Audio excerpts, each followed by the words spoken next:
If you listen to the previous episode, we talked about the knowing doing gap.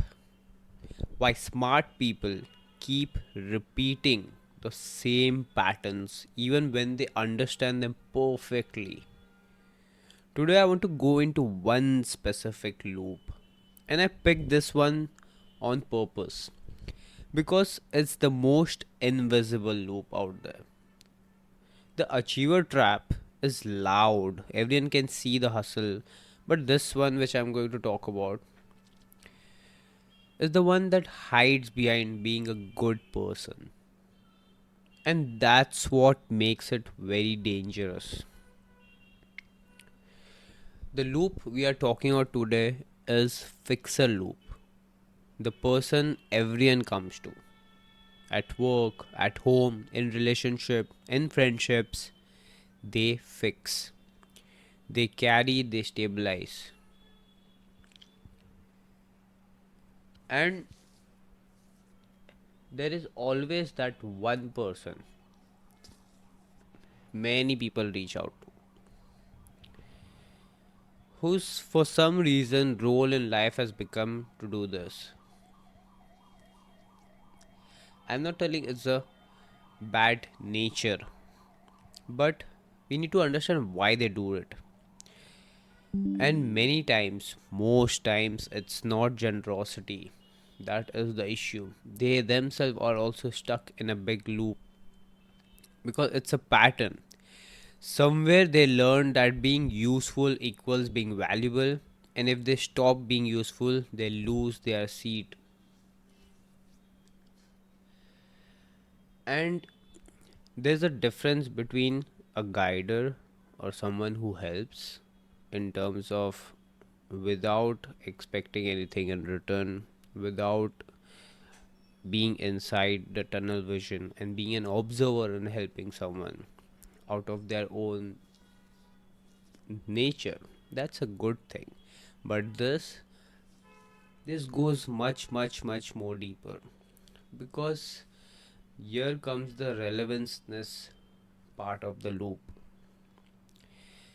And you must have noticed, especially these type of people tend to lose themselves in the process. They go above and beyond to do a task, and people take advantage of them as well because they understand these people will do it.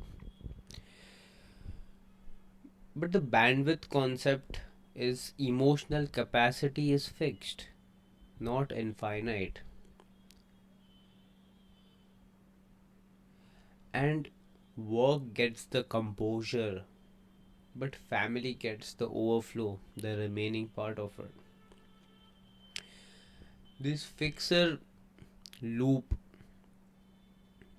is so draining and negative that many times these people, as they go above and beyond, lose themselves in the process and they give all to it.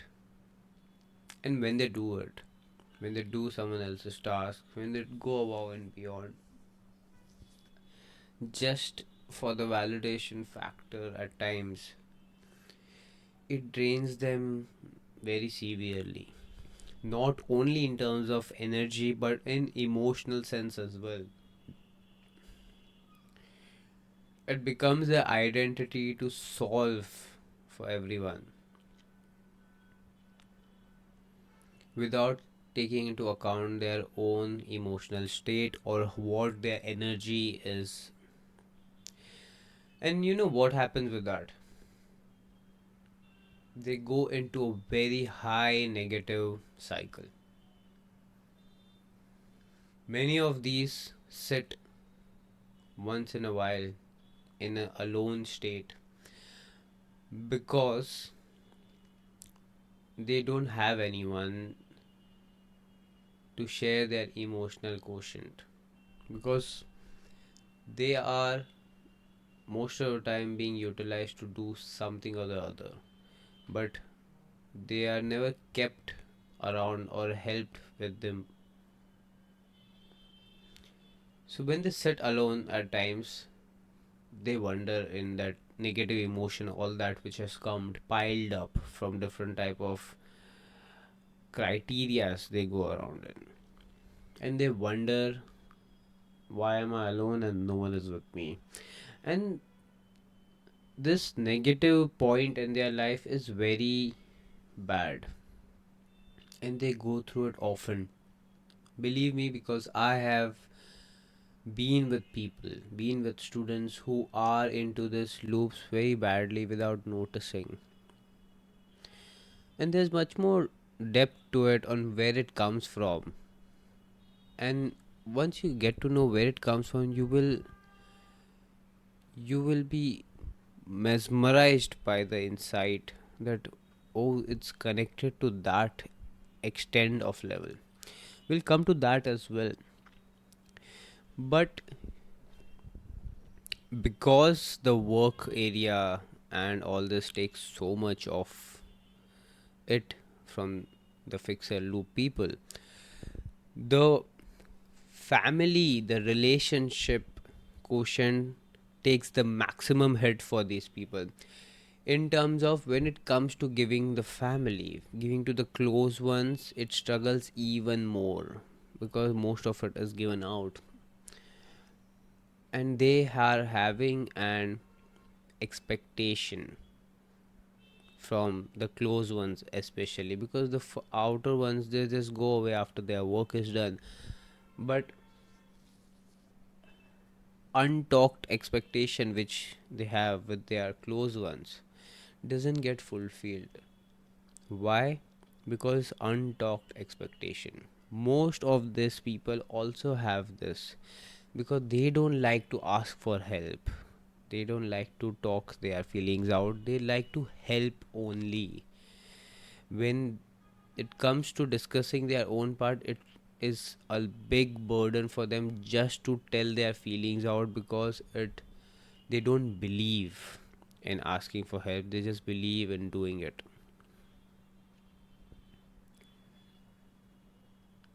And that takes a big toll in all of the relationship dynamics with them.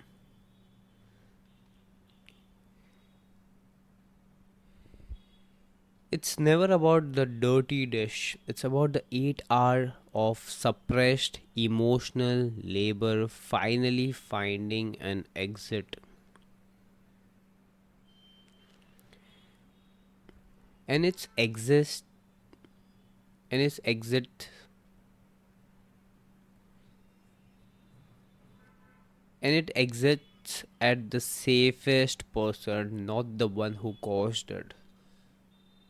By this I mean, when they hold up so much emotion and emotional layers underneath them, especially the pile of negativity throughout this continuous hours of work and them being the fixer personality, the whole load of chunk of this negativity comes down to only one person who they feel the safest to. Because when they have this unresolved emotion and the safest person is nearby them, they have to vent it out somewhere, and it ends up going to that safest person. And that is what I'm linking back to the relationship struggles which they face the most, because they don't have anywhere to go to. People who came to them for for getting some work done, after they are done, they are gone. And relationships and the family dynamics already struggle because of this. Just that one person gets the most negativity carried forward from them. And the safest person generally happens to be either a parent or someone in with your relationship.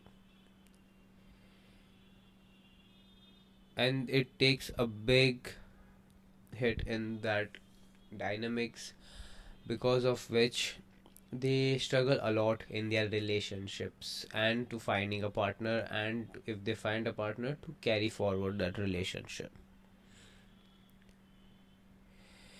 And the worst part happens after that is snap feels terrible. Them giving out their emotion, negativity, whatever, in terms of the scenario which happens between them and their family, them and their relationship partner, they feel guilty out of it.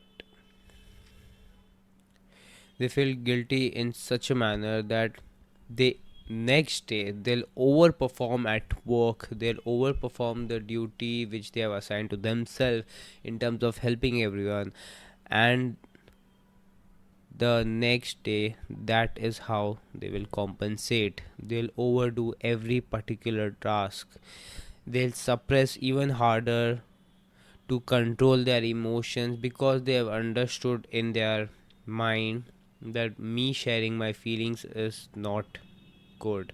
Me sharing my internal connection is not good. No one understands me, and the snap will happen again.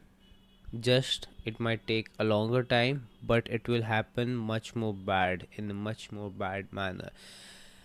And that is how the relationship takes a toll and family dynamics becomes a struggle.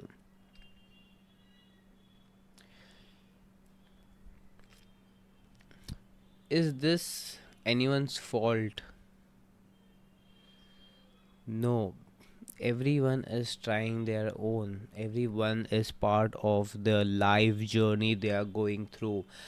And everyone understanding is different than the other based on their own experiences and their own feeling. But the acknowledgement of a pattern is important. And following a system in terms of after understanding the pattern is even much more important. Let me give you an example of my student from my own life where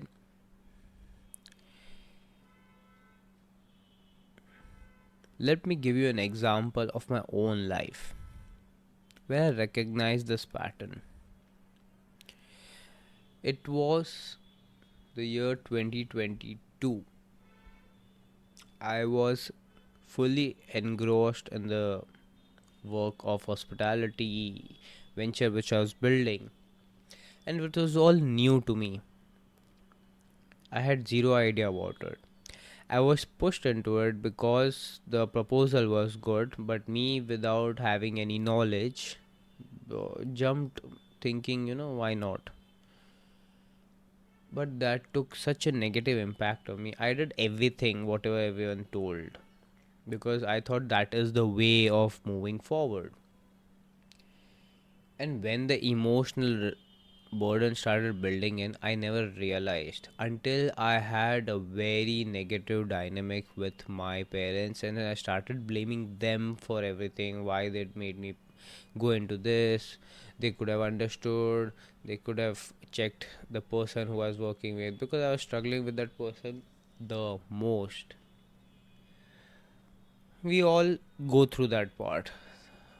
Environment struggle is the internal politics, emotional manipulations, many things happen.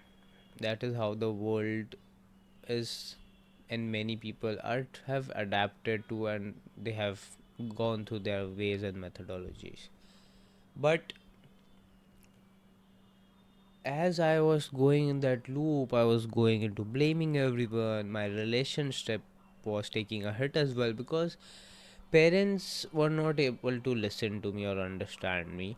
That is was my understanding was at the moment. And who to go to? I am also emotionally drained, so I would go to my partner. I would expect the partner to understand, but then I was putting my emotional negativity so much on the partner that we were starting to have fights internally. Because from the fine line of sharing converted to blaming when was very difficult, that I didn't realize.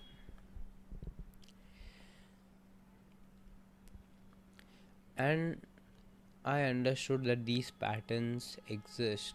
I started going back to where it started from. And that is when I understood that this is not just a basic thing, it's much more deeper than the understanding is. And now, in today's recent time, since the time I've started Reset Entropy and I've gotten involved with many clients, and before that as well, when I was meeting people and I was trying to understand them, I could understand this factor, and this factor is so much present with many people. You won't believe that.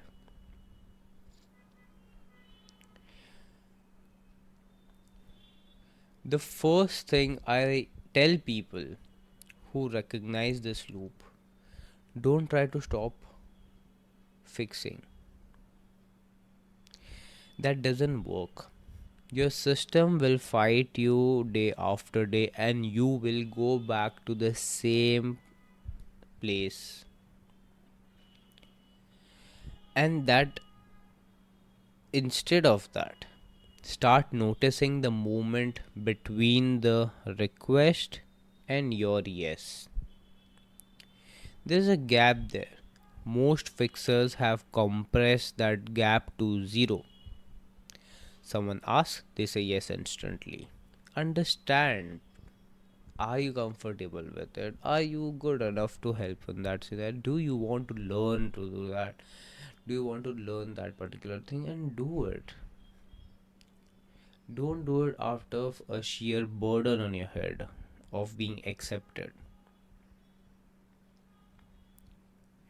The work is in stretching that gap slowly, even by 2 seconds. Because in those 2 seconds, you get to ask yourself, am I saying yes because I want to, or because I'm afraid of what happens if I don't?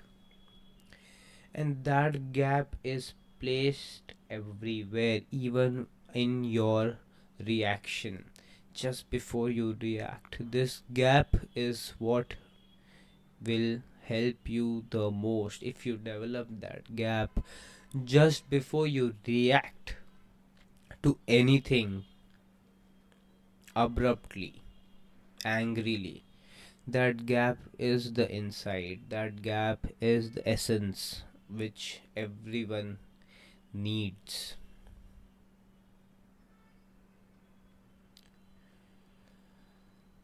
And I will tell you in today's podcast why this fixer loop starts and where it starts from.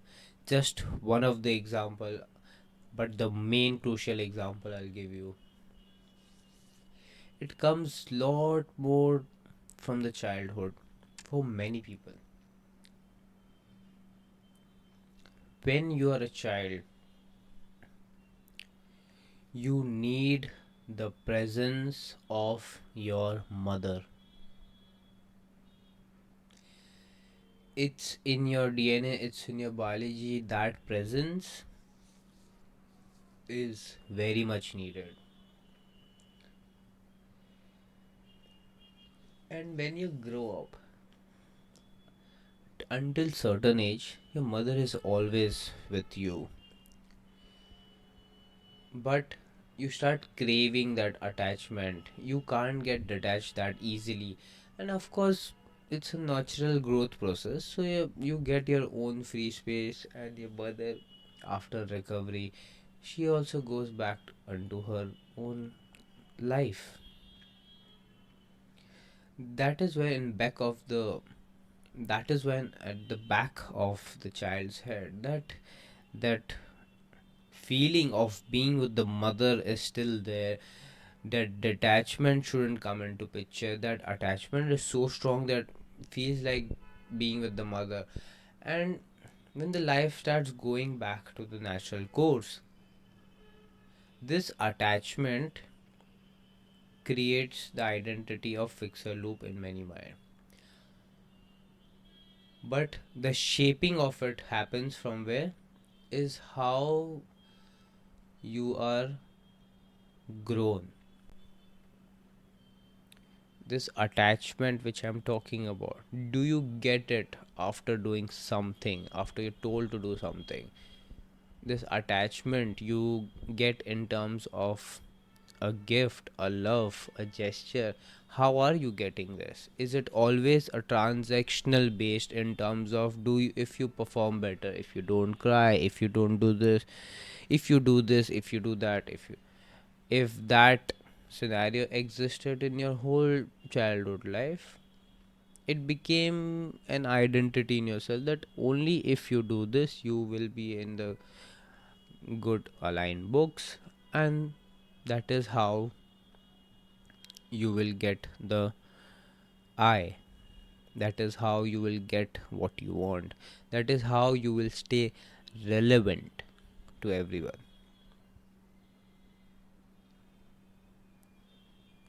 This might be a bulb on or very insightful moment for many people because it's such an important thing that happens in your childhood that shapes the whole new reality of your life, on how you see things and how you perceive and how you act upon all these scenarios, and where the fixer loop actually comes from.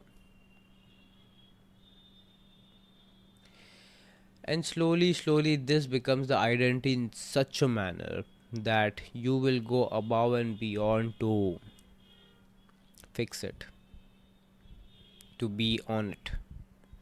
Even though it haunts you, it troubles you to an extent, you will go and do it. But my request to everyone is understand the gap before the reaction.